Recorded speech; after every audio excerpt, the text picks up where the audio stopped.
Assalamualaikum warahmatullahi wabarakatuh. Di video kali ini saya akan menjelaskan peristiwa ingkar sunnah dalam hadis. Secara definisi, ingkar sunnah ini adalah suatu istilah untuk kelompok yang menolak hadis sebagai sumber hukum setelah Al-Quran. Mereka juga dikenal dengan sebutan Quraniyun karena hanya berpegang pada Al-Quran, karena bagi mereka sunnah dianggap sebagai produk sejarah yang tidak otentik sehingga tidak layak dijadikan sebagai hujjah atau dalil. Gerakan ingkar sunnah ini sesungguhnya tidak sepenuhnya baru, karena dalam sejarah sudah ada individu di masa sahabat yang ragu terhadap hadis meski jumlahnya sangat kecil dan diluruskan oleh para sahabat lain. Fenomena ini kemudian muncul lebih serius pada abad ke-19 bersamaan dengan kolonialisme barat dan maraknya studi orientalis tentang Islam. Di India misalnya, muncul tokoh seperti Ahmad Khan yang berusaha menafsirkan Islam hanya berdasarkan Al-Quran. Kelompok ingkar sunnah ini mengajukan beberapa alasan penolakannya terhadap hadis. Di antara lain, mereka berpendapat bahwa Al-Quran itu sudah sempurna dengan menggunakan dalil Quran Surat Al-Ma'idah ayat 3 yang artinya pada hari ini telah kesempurnakan untukmu agamamu. Jadi sehingga mereka ini beranggapan bahwa sunnah tidak lagi diperlukan. Lalu yang kedua, hadis baru dibukukan setelah Nabi Muhammad wafat. Menurut mereka, hal ini menyebabkan banyak hadis tidak otentik dan bercampur dengan kepentingan politik.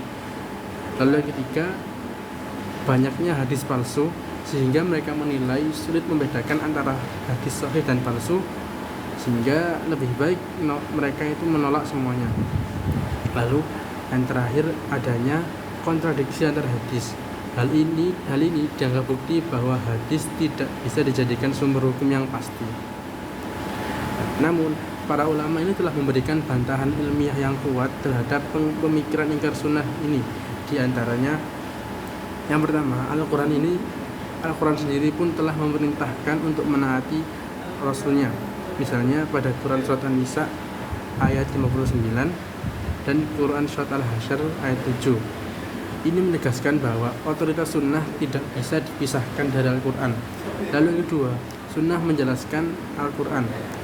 Maksudnya banyak ayat-ayat Al-Quran ini bersifat global. Misal seperti Sholat itu mereka di Al-Quran tidak dijelaskan secara rinci tata caranya, sehingga perlu adanya sunnah untuk menjelaskan atau mendetailkan kembali apa yang sudah ada dalam Al-Quran.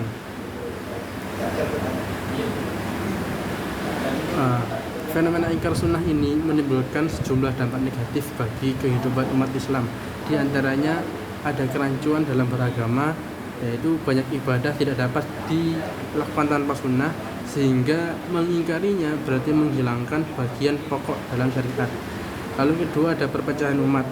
Pemikiran ini menimbulkan polemik berkepanjangan dan mengganggu persatuan. Lalu yang ketiga, ada dekonstruksi ajaran Islam, yaitu jika sunnah dihapus maka struktur hukum Islam akan runtuh karena mayoritas rincian hukum bersumber dari sunnah. Kesimpulannya, fenomena ingkar sunnah ini adalah penolakan terhadap sunnah Nabi sebagai sumber hukum Islam kedua setelah Al-Quran. Kelompok ini muncul karena pengaruh modernisme, orientalisme, dan keraguan terhadap otentisitas hadis, sehingga argumen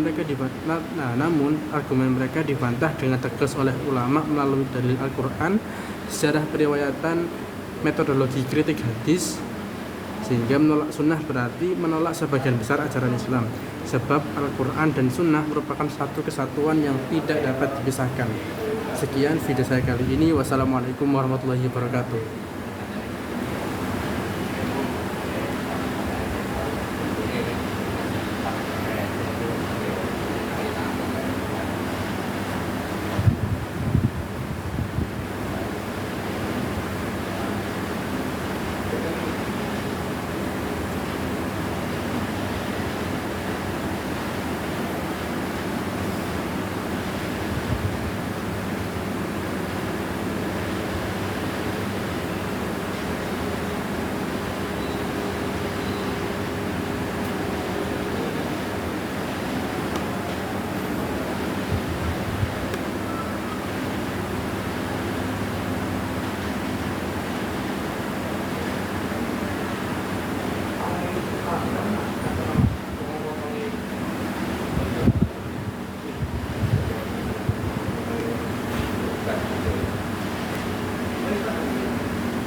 Thank you.